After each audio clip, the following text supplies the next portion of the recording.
Press Start Podcast. And welcome back to the Press Start Podcast. I'm your host, Vic, aka Mr. Never Chill, and this is about episode number 160. This week I'm joined by my co host, Roger, aka Lunatic Oblivion. What's going on, bro? Not much. How are you today?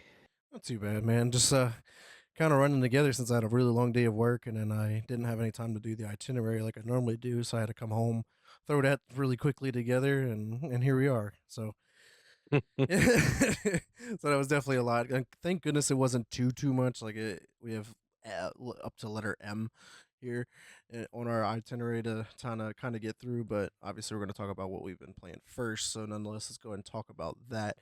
I'm happy to see that Balatro is still on your list, man. I play like one hand maybe once a week, and that's like it. But it's enough to that it stays on the list. It's one of those things where I'm sitting there, I'm like,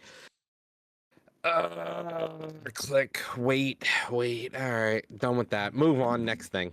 Yeah, yeah. I've been trying to just typically just play like one round a night typically, and then Mhm. I've been progressively just going like one deck at a time and trying to go up the stakes and Mhm. stuff like that too. It's like I'm right now I'm trying to I think I have one more deck to get red, and then all of them I'll be done with the white and the red ship. So I'll be moving on to I think it's the green ship. I think is next after that. So we'll see. It's definitely getting fun and being cool to see new jokers that I'm still unlocking now at this point in game, but then like seeing the different combinations that I'm trying to come up with, and I can see like how the more you play this game, the more jokers you unlock, and like the more like points you're really going to score. Like you're going to be able to stack some shit crazy. So really curious Mhm. to see, excuse me, how this game ends up being like whenever it gets like the hardest to stake if I continue to play it. But yeah, I'm thoroughly enjoying it still. But let's talk about another game here on your list. Old World. This one's a new one here for your list. What is this game? I don't think I remember hearing about this one. So during the Steam sale this spring, yeah, shit, what time of year it is? Yeah. This game went up on sale. It's sort of like Sid Meier's Civilization, but it's kind of based in just that Bronze Age to like the Iron Age. So it's just a very minute time period. So you're kind of playing Civilization during, the rise and fall of the Roman Empire, which is cool. You're playing a bunch of different nations around that time period. Yeah, I got some gameplay up here. One for me to check it out, and also anybody who's checking this out right now or watching the video later on YouTube can take a look at what you've been playing. This is a game that you probably won't see on many people's lists.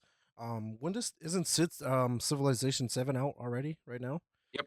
and you chose to play this over Civ 7. I mean, I ain't paying $70 for a reprint of the same game. That's fair. How much did you snag this for? Like $1? 10. No, okay, that's not bad. That's not bad. Yeah, so like, in the grand scheme of things, it was much more cost effective. Okay. Yeah, that's fair. But it's like much you would say it's a much smaller scaled version of Civ 7 in a way. Yeah, it's just a smaller time frame, but it spaces out that time frame into a more, drawn out game. Yeah, that's fair. That's fair. All right. So I, to be honest, have not played many games this week other than Anything. I literally just been just throwing my time into Avowed. Like I think I'm up to 22, maybe 23 hours into Avowed, and that may not sound a lot to some people, but to me that's a lot investing into a game, especially since it is probably the only game that involves any kind of like playing.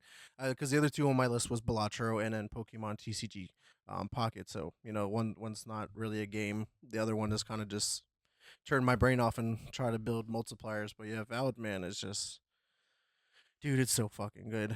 Like now, like I'm in a dilemma of like almost arguing with the voice in my head.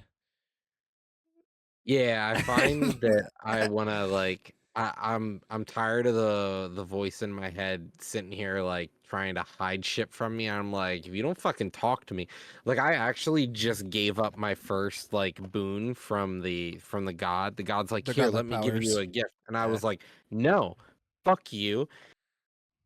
I was like, I'm done. I don't want your shit because I feel like there is a corrupting influence that could come from that, which would be Hmm. cool if there was. It just felt like I was RPing in that moment where the god was like, talking to shit, and I was like, I don't I don't fucking want anything from you. Get the fuck out of here. Like, Right. I'm done. Yeah. This is exactly how I felt, and it's just like, oh man, it's like it's interesting to talk about it because like I don't really want to spoil too much of it, but like Hmm. what you kind of I'm trying to talk to you without spoiling stuff because I know you are already at the point where I'm at, but it's like the point where you're figuring out like who is in your voice, like who the actual voice is, like because you actually get an actual name for the person now and who it is and who in relation it is to you as well. Hmm. Because obviously you're a god, like everyone who's a god like is related then back to a god in some sort of way.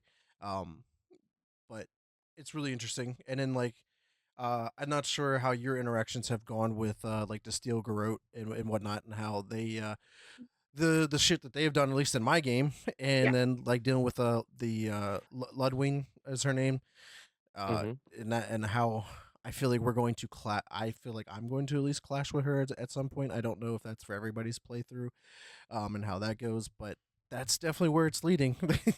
I feel like I have been trying to kill every Steel Garrote people that I've come in contact with just because of what they did. Yeah, I feel like I'm just on a murder spree with them, and it feels bad, but it's just like fuck these guys, dude. I love how like two of Um, our most recent games were just murder hobos. dude, seriously, it's just like I go in, I have a plan, and everyone has a plan until like you get punched in the face, and you're like, fuck that guy Yeah. right there. I'm done with his shit.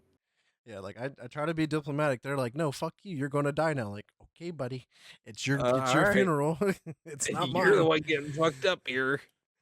But yeah, I You made definitely a mistake. so in zone 3, I did notice a lot of the side quests are like in this like big ass circle. So you just like go one direction to just kind of swoop in, I do all just of them. Don't even go. yeah Don't worry about going back to Thirdborn to turn any of them in. Just do yeah all of them as much as you can, and then go back and turn all of them shits in. And I'm just yep. like, man, it feels like very World of Warcrafty at this point. It does. Now, my biggest problem with the game is some of the storytelling is really poor, like really poor. Okay. At certain moments, like I was sitting there, I'm like, all right, I'm trying to talk with a character, and then, they're talking to me about things that they weren't even present for, like they weren't there, and they're like, man, we really did this, and I was like, No, you you knew didn't. shit. You weren't there. I didn't have you in the party yet. Get the fuck out of here. They just attach themselves to the Wii since it's you're a teen, Yeah, even though the two we. of two of them sit in the camp while you're out doing shit. Hmm. Well, not even that. They weren't a part of the party because I hadn't added them yet. I was like, Okay, yeah, yeah. So yeah, that's definitely been interesting. I've been rocking with the two girls right now. I kind of have Garrett or Kai and Maris sitting in camp hmm. just so I can at least experience the new one we had whatever the little fairy girl name is. I forget her name already. I have to remember it, but I'm just trying to see what it is. I do really appreciate when I have Kai in the party because he is like your aggro, and I like when someone has my aggro while I can just sit back and use all my magic and spells and wands and shit like that. So if Hmm. I'm pulling all the aggro, there's a problem. So, Yeah, but honestly, I think it's so well done too. Is like Kai is probably my favorite character in the like none of the other characters come close, and I think there's a reason for it. Like they truly wanted to make Yatsli him is her just is the name. yeah.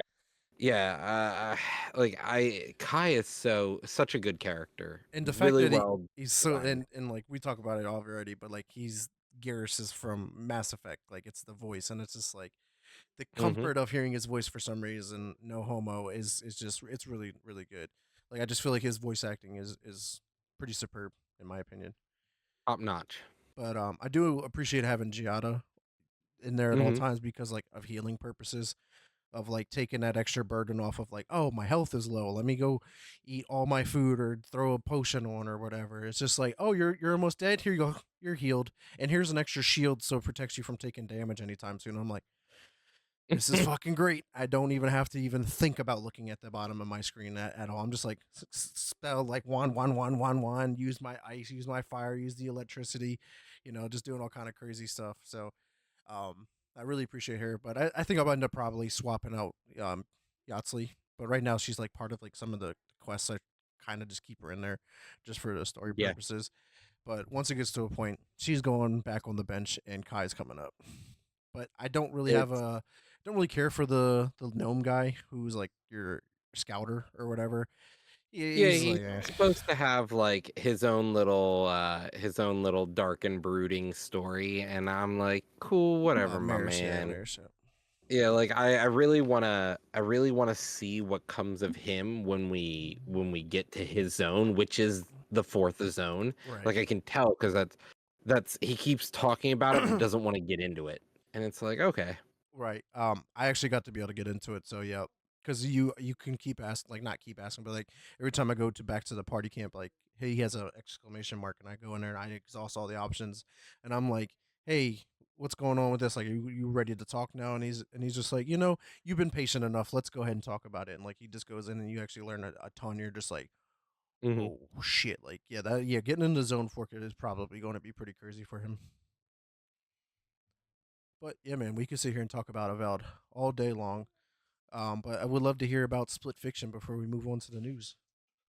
Honestly, game of the year right here, bud. Game of the Yeah, year. yeah, Easily. Yeah. that good. Yeah. It's so good. That's good. It's That's my good. favorite game. So far, and mind you, we're only Mhm. 3 months into the year. Yeah.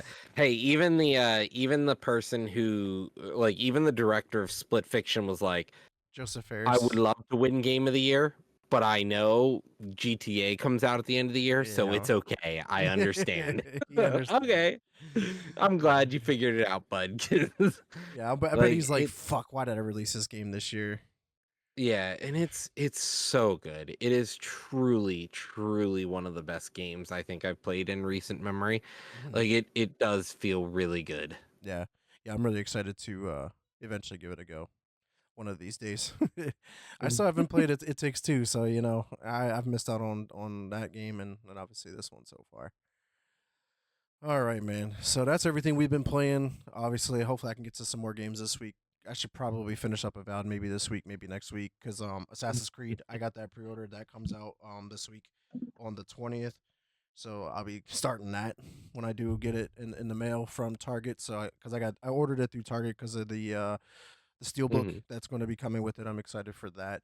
So I'll be able to hopefully talk about that next week. But nonetheless, man, we only got one topic for the industry news, so let's go ahead and give that a go.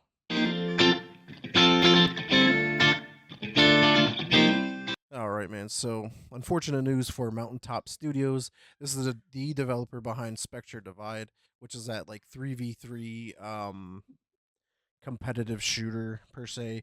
This is also the game that was created by what was his name? Oh man, I'm trying to think of who it was. All that you need to know is it's a game that had hugely mixed reviews. It didn't seem to be doing I think it was well. Shroud, if I'm not mistaken. I think it was Shroud, the like streamer content creator Shroud. Mhm. Um, he tried to get into the game development space and kind of just didn't work out. We already talked about it. It's an overly saturated market right now, but we'll just keep adding to it. Eventually something will stick clearly, right? No, only games that You're right. at this point are here. Look, I mean, we're going to talk about it here soon, but Rainbow Six that game's been out since like 2016. I think they're in year 10 right now. Mhm. Fortnite's been out forever. Call of Duty's been around since. I mean, multiplayer's been around since like what 06, give or take 07. Like these games that have their stake in the ground already. Battlefield's going to be Mhm. returning here soon. So like entering the space is going to be really, really, really tough. I mean, unless you blow up like Marvel Rivals did, but they took something that was broken and just went with it Fixed it. and fixed it. Yeah, Yeah, but they fixed a broken game for sure. Cause like Overwatch is still pretty garbage, honestly. It just doesn't seem like it's doing much for the industry. They're trying, but like yeah, they're not succeeding. yeah. I don't think so either. But man, that's all the industry news this week. But wait, oh man, excuse me. Let's go ahead and move on to the gaming news.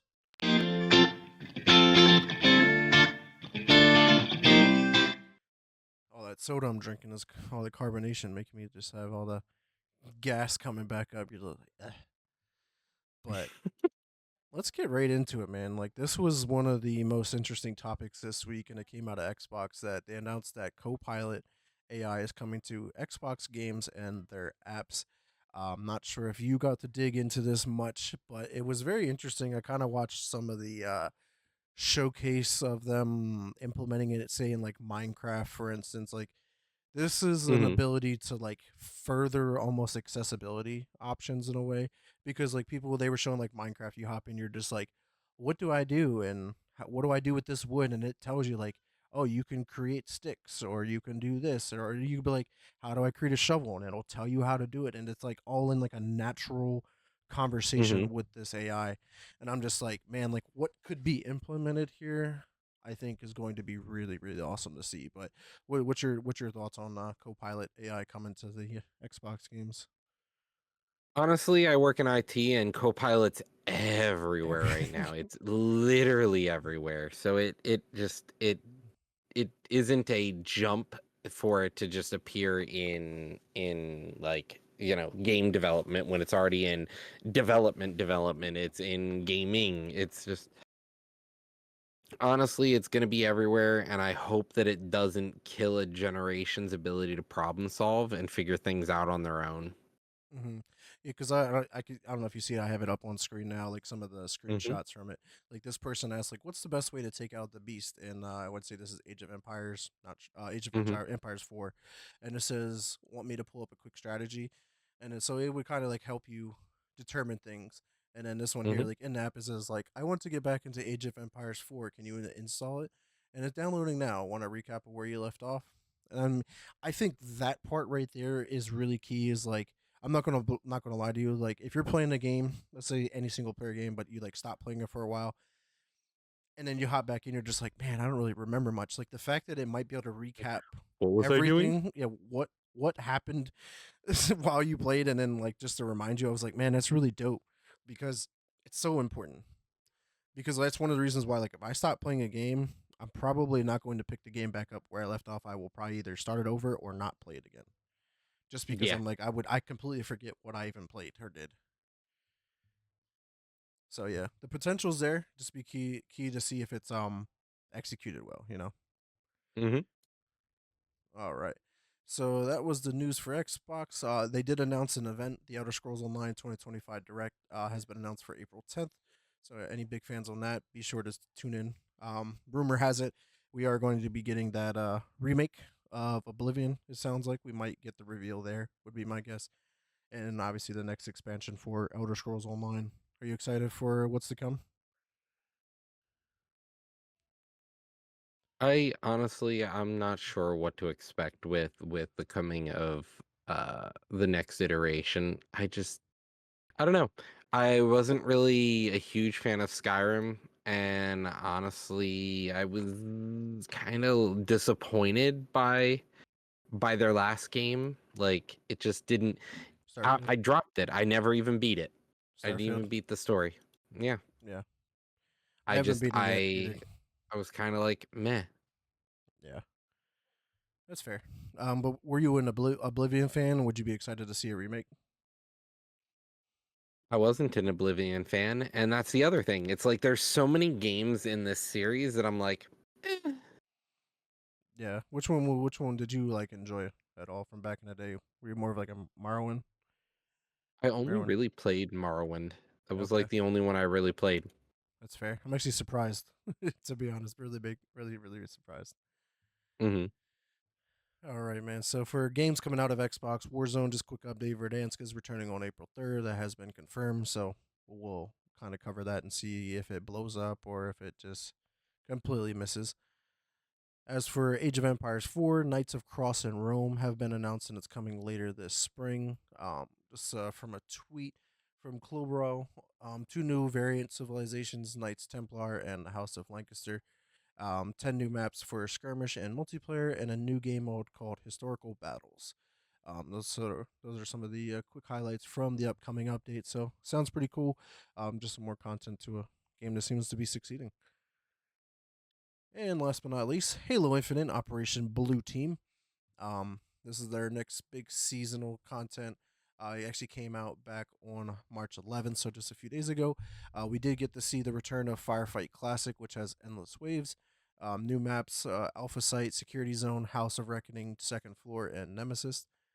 There is also a new and free operational pass, Kelly 087 customizations, and so much more. This operation runs from March 11th through April 8th. So, any Halo fans, be sure to hop in and check out the new content. Any of that sounds exciting to you, Roger? Honestly, I don't think I'm gonna go back to Halo. There's just so many games lately. It's like, oh, does this sound cool? Yeah, it sounds all right, but it's not Not that enough to get you back. crazy. Yeah, exactly. It just it doesn't feel like it's enough. That's fair. All right, and then quick updates in regards to Xbox hardware. This was also big news this week. They did confirm that they are launching a handheld with a partner later this year. Um, so that'll be interesting. And they kind of not really confirmed, but kind of alluded to that next gen will is looking to release in 2027, not in 2026, which is what we've been hearing about there for a while. But to kind of give you some speculations and rumors behind the handheld, it's supposed to be coming from Asus. It'll have Xbox OEM handheld. It's similar to the Asus ROG Ally, but with a familiar Xbox feel. It won't run Xbox console games. You can still access Play Anywhere games though. It can run other launchers, and it will be priced at about $500 to $600, and it's supposed to launch later this summer. Um, Sounds pretty cool.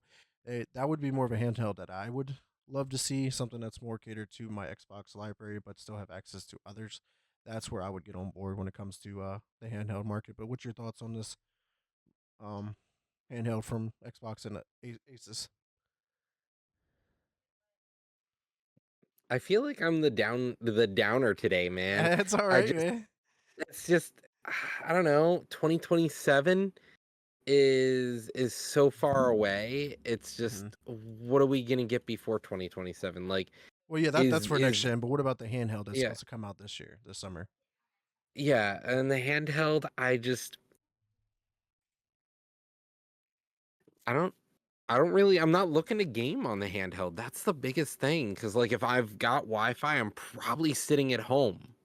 Yeah, that's always been my Like biggest thing. Is like, am I ever going to really use a handheld? That's been my yeah. biggest dilemma, and Like probably when not. do I find the time to use it? Like if I'm going to use a handheld, why am I not just sitting at my computer anyway? Right. I feel like the handheld is really for those who do traveling or they commute on a bus or a train, stuff like that. And then at that point like you're looking to play the cloud gaming anyway, and you can't cloud game without fucking the cloud. Right. I mean, some of the stuff you get to install onto the device, so it'll all be native, which is good because it's not like the Logitech G Cloud, which every game you Hmm. played on that was coming streaming from the cloud. Where like this is like the Steam Deck, you actually install the games to the Hmm. SSD on the hardware, so you do have that. But yeah, I don't really see myself really getting one. But if I were to choose one, this would be something more in line with my gaming needs Hmm. because like I don't really buy a ton of games on Steam, so like I don't really need a handheld that only appeals to like my Steam catalog. I need something that's more like everything I buy on my Xbox or Game Pass, Hmm. for instance. But yeah, so we'll definitely continue to follow it, and whenever they do an official announcement, I wouldn't be surprised if we see it at the Xbox Summer Showcase, and they're like, "Hey, pre-order start tonight." It comes out later this week or like later the week, kind of like how Apple does it. Hmm. But yeah, we'll see. Next up, Roger, what's going on in the PlayStation realm? Alrighty, so PlayStation, we've got some announcements from their software. PS5 Pro will be getting a crispier graphics when Sony backports FSR 4. So we're going to be seeing Sony is working on a re-implementation of FSR4 upscaler that will make PS5 Pro games look way better, which is great. Is honestly is what we need. Like Sony has been doing meh at Right. it lately, and it needs that bit of thing to catch back up, I think, with where the Xbox is, because we've seen it perform its performance lag behind every other console right now, and Hmm. it needs something to make it work better. Right, and they were touting like the PSSR, the Mm-hmm. PlayStation version of the FSR, and they were like how good it is and stuff like that. And they're realizing like maybe it's really not that good, and now they have to add FSR because they realize PSSR is just not cutting it. It's just not Mm-hmm. worth it.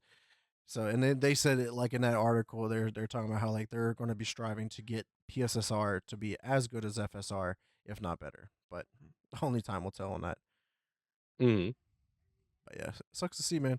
People went out there and spent $700 on a PS5 Pro to run games that look like my Xbox Series S that I don't have. Yeah. Oh man. But yeah, man. Let's go. What's going on with some of the other once exclusive PlayStation games? Well, Oh yeah, I forgot. Never I mind. I have some interesting news though from PlayStation. The PS Portal can now stream PlayStation 1 and PlayStation Pocket games via cloud streaming. That's that's pretty cool. Yeah, Like I'm excited. Now, does it need the console? I didn't quite check on that. But I don't like the think so. fact that you can now the fact that you can literally play PSP on a PSP like device. Hmm. Now there's a reason to buy the Portal. Like the Portal is actually useful. That should have Like been there day one. like the fact that we had all this shit with Steam long ago. Why like it just it boggles my mind that Sony's like, "Hmm, I like what you did over there, Steam. What if I do that?" Yep. Like, a day late and a dollar short is what it is. Right. Because the I've been seeing the PS Portal go on sale or like down to like dirt cheap. Like I've been seeing it for like 120, 150. Mm-hmm. Excuse me, $150, and I'm just like, man, missed out on that one. Yep. All right, so let's go on to gaming news here. So, Death Stranding 2 on the beach. It just got its release date, and that is going to be June 26th of this year. Right around the corner, That is right honestly. on one. The interesting part is the fact that there was no announcement for the Xbox version, Mm-hmm. hence that we just got Death Stranding on the Xbox, which came like 5 years after the official release. Um, and also with like Kojima, like he just got his full control over this IP as Mm-hmm. well. So like it's really up to him now. Where before it was exclusively on PlayStation because that's what PlayStation said so. Now they can't Mm-hmm. say so. When does it come to Xbox? Is it a 6 month thing? Is it a year thing? I'm curious to see what deal it was kind of worked out for that. Mm-hmm. But yeah, were you a big Death Stranding 1 fan at all? Never played it, and Neither. honestly, it just didn't grab my attention. But one thing that I was a big fan of was Pokemon Go. Hmm. And with Niantic, Pokemon Go and the rest of their game business is being sold to Monopoly Go Scopely for $3.5 billion. Crazy, dude. Actually crazy. Well, I mean, they were already printing money with Monopoly Go, so they're just like, let's go buy the other game that has a Go in it. Yeah, let's go buy that other game. Yeah, yeah, No, that I was just pretty crazy, actually. yeah, I'm surprised that they're divesting themselves from this game. But you know, hey, you gotta make money. Sure do. Alrighty. So we got that one. And then next up here is Pokemon. So not Niantic, but Pokemon. So we've got a big update coming up here for TCGP, Pokemon Trading Card Game Pocket.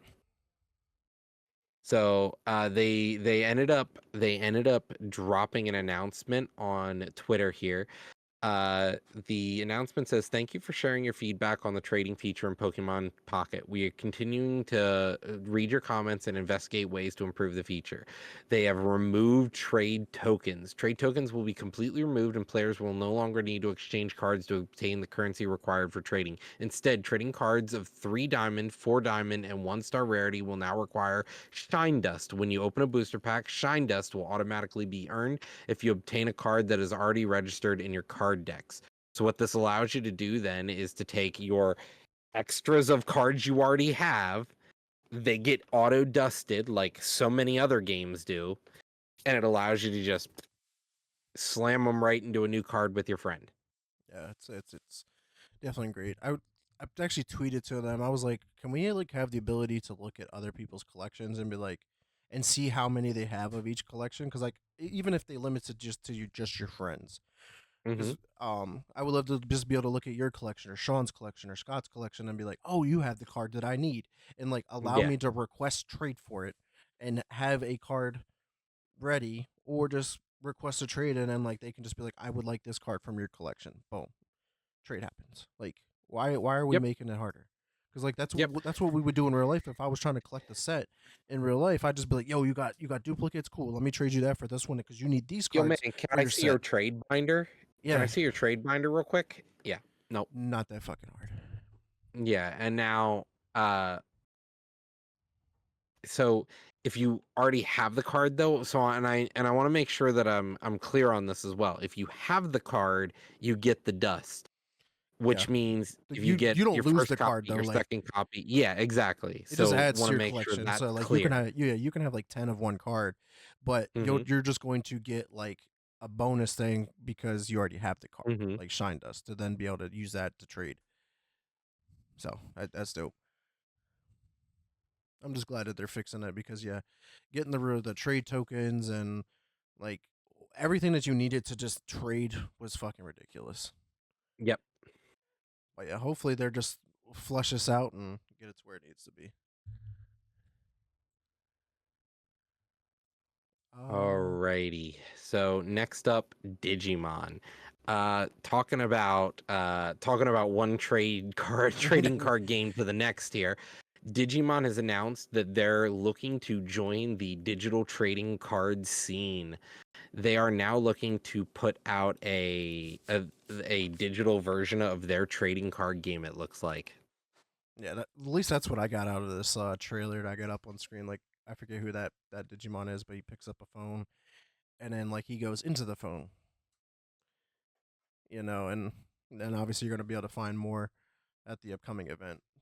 Or instead of the trading card game, we get something else, which may be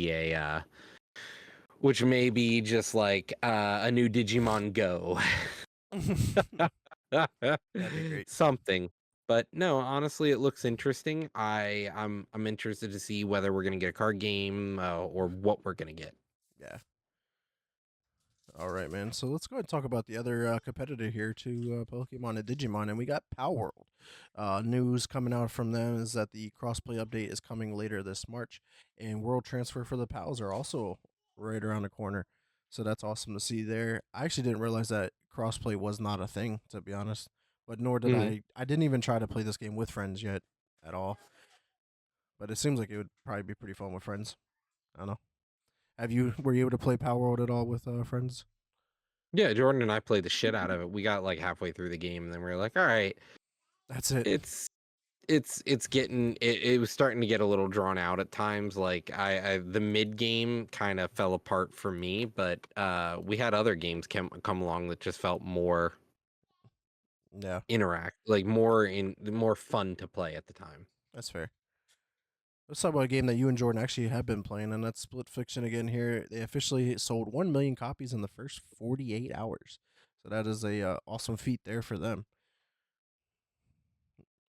But yeah, man. So another team that apparently because of the success from Silent Hill, Bloober team has signed another deal, and this time it's with Netflix to develop a new game codenamed Project N for the Netflix platform, which is the negative part of this announcement because they're going to be developing a game that's only accessible on Netflix. I love playing my Netflix exclusives. Yeah, Said no one ever. ever, unless it's a TV show or movie. Oh my I know a lot god, about it's their so Netflix silly. like originals or whatever. Like that stuff is pretty good for movies and shows, but not for Hmm. games. Netflix is trying though, man. They're trying. Trying. But I just wanted to follow up the Silent Hill team with the new announcement for well not announcement, I think we've already known about it, but more news around Silent Hill F. It is coming to the PS5, Series X and S, and PC. So we're getting this completely across the board for next gen. No longer the older consoles. But they did just kind of give you a run like a quick update. Like it's from the 1960s Japan. Shimizu Hanako's a secluded town of not even going to try to name that town is consumed by a sudden fog, transforming her home into a haunting nightmare. But they do got some screenshots from it, so I'm gonna throw them up here.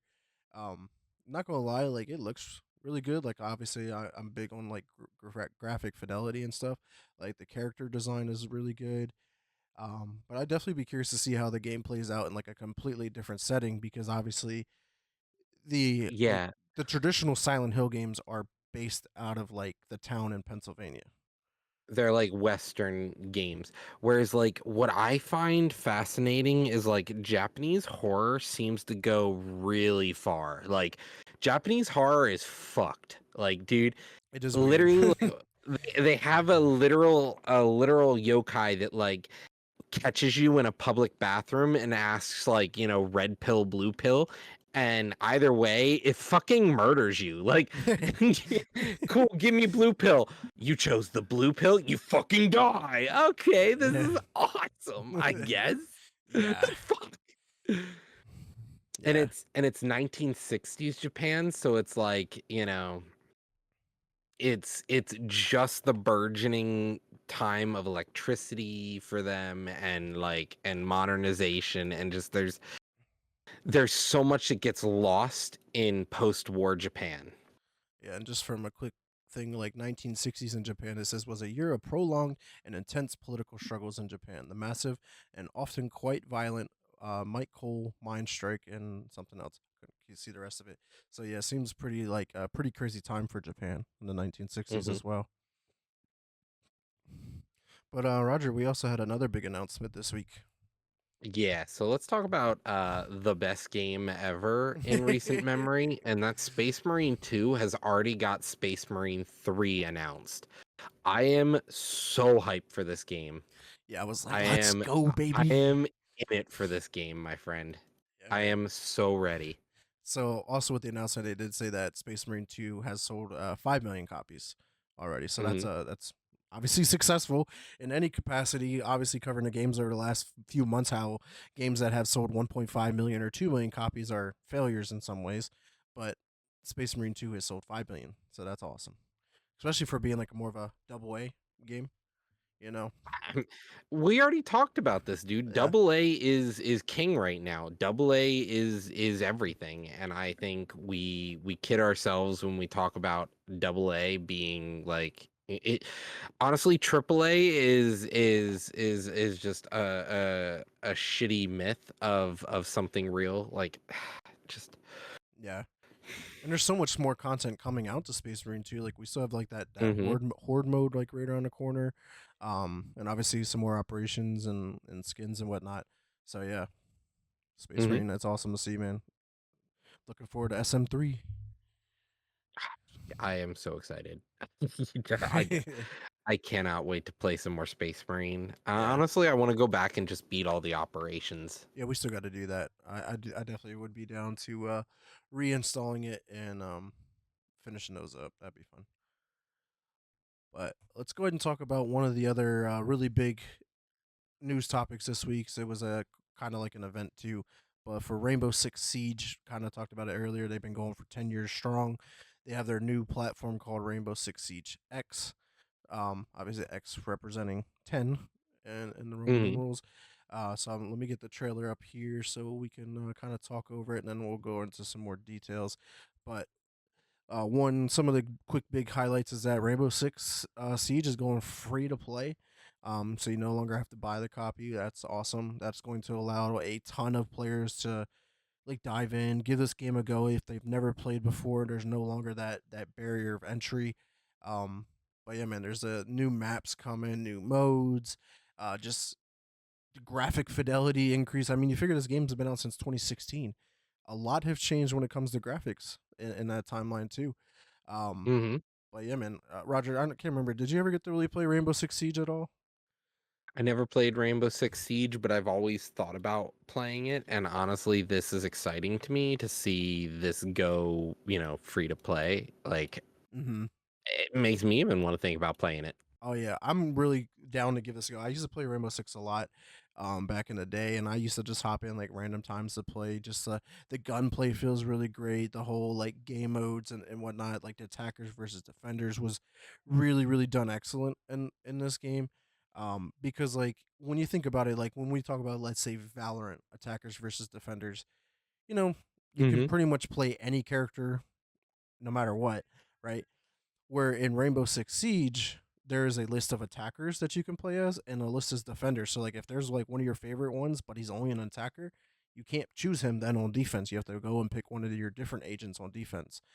Hmm. Um, but what's cool is that they're adding some new game modes where it's called like the dual mode. So like you're gonna be able to have a mix of attackers and defenders on both sides that have like different abilities and stuff. But I got another image of here, kind of breaking down like what's new and Hmm. what we're kind of looking at here for Rainbow Six Siege. So obviously there's a new main menu, changed the game theme, new game mode called Dual Front, which is what I was just talking about.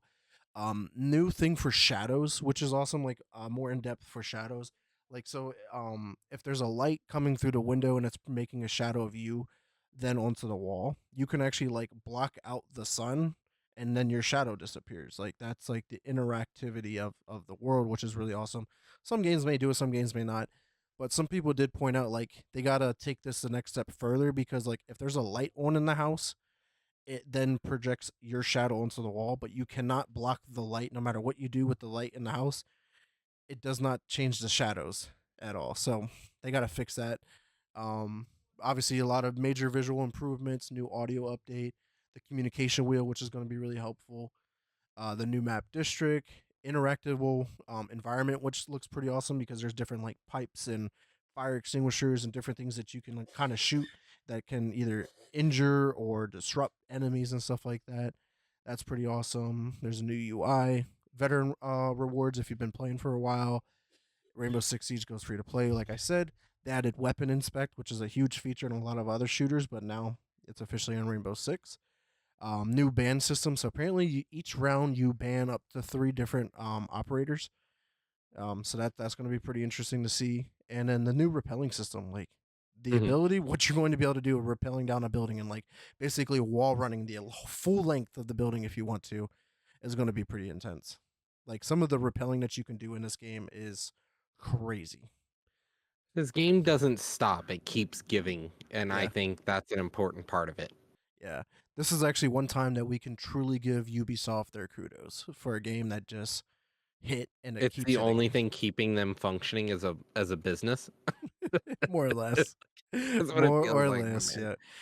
Between that and Assassin's Creed, no matter how bad Assassin's Creed is at times, it still Hmm. generates and prints money regardless. It's just like Call of Duty. Just like it. But yeah, man, hopefully when this does drop that we can give that a go. That'd be awesome to hop in with some friends and play some Rainbow Six Siege. I think everybody would love it. But let's go ahead and end out the episode here with one last topic. This is some unfortunate news because this is a game that I played a good bit. It just was on the wrong platform, and that's Star Wars Hunters. This is again like one of those hero shooters set in the Star Wars realm. So you know, it was my cup of tea. I'm a huge Star Wars fan. I love the hero shooters. So it was more like a first person shooter. So or third person. No, I can't remember to be honest at this point. I'm It drawing was a a blank. shooter. Yeah, it was a shooter, but yeah, man. So it was it was a lot of fun regardless. But it was just like it was on mobile, it was on Switch, and I want to say it was on Steam. But for like not being on console was like the biggest drawback for me. Like most of the time I was playing it, it was on the Switch, and that's not fun to play a shooter on the Switch. It's just not. It's not a so shooter-friendly console. I feel like It's that's not why meant it for it. failed. But yeah, April 15th will be the final content update, and you can still play the game. And the newest Hunter Toya will be made available for free for all users from April 15th and onward. The game will remain playable until October 1st of this year. So that is some unfortunate news for that. I just feel like that game just kind of just dealt with a lot of baggage, even leading up to its release, and it got delayed. And this game could have just been so much more, and they just Hmm. dropped the ball on it. Just dropped the ball all the way. But just another game that's again faltering and being shut down and just cannot survive in the multiplayer arena. Oh, pun intended there. But what's your take on Star Wars Hunters being shut down? Dude, we talk about it every episode. It's a saturated market. It is an overly saturated market. And so to include more games in this market, like it goes to show even IPs don't work if the market isn't accepting of them. Like it just they're trying to jump into the market where there wasn't any room for them, and they're like, but our IP will carry us. Clearly everyone simps for this, and it's like, Right. no, not everyone does. Like, you're clearly not going to be able to get your audience if you don't actually like have something. Yeah. And that's also where they dropped the ball. Is like you made a game in the Star Wars universe, but didn't use any iconic characters from the Star Wars universe. Like every character that's in the game is like a brand new character. Like we've never heard of them. And New like phone, who dis? yeah, they try to create a whole new lore like with these characters and whatnot. I'm just like, I didn't feel any connection to any of them at all because like you're just playing with a bunch of nobodies. Now, if you put like all of the iconic characters in the game, I feel like that can be dramatically different. Yeah, it's why Battlefront succeeds. Yeah, yeah. Battlefield or Battlefront is still played a lot. There's a Mhm. ton of people still playing that, but it sucks, man. Just another game thrown to the fire. But yeah, man, that's No all. use in playing these games, like no use in having these games if you're not going to make something that like truly is meant to stick. Like they're just that it's just the market isn't doing it right now, and it's silly that they're like, we're going to just try to they're trend chasing, as we say every episode. Every freaking episode. Yeah, it never fails. And honestly, I feel like that was definitely a trend chasing episode or trend chasing here again. And it's just like, why? We we didn't need it. We Yep. definitely didn't. Like, what are you doing different than anybody else that's going to make me want to play your game over someone else's game? You didn't do anything. You Yep. did nada. You just were trying to bank on the whole IP, and that's really what they tried. It's And Star Wars. man, as much as I love Star Wars, I had to let the game go. Hmm. Just was not worth the investment of time. Exactly. But yeah, man, that's all the gaming news and everything we got for you guys this week. Roger, any last comments before we close out this week's episode? Stop trend chasing. It sucks, all right? You heard it here first, folks. No, not really. We say it every week, so it's not the first time. What Not the first nor the last. it sure won't be. I'm sure we're going to talk about it a lot more this year. But yeah, man, we do want to thank everyone who came through and checked us out live today, and anyone who does check us out later on Spotify, Apple Podcasts, or YouTube. But Roger, where can the community find you at, man? You can find me here on Sundays or on Discord every day. You can check me out at Twitter at Mr. Never Chillin _ Threads is Mr. Never Chillin. Xbox is X Never Space Chillin. PlayStation is VBrew24. Facebook is Vic Brubacher for any questions, concerns, or even if you want to come on the show, hit me up there. And I do stream on my Twitch every once in a blue moon right now, twitch.tv/Mr. Never Chillin. But that is everything this week. And we just want to thank everyone again. But until next week, peace.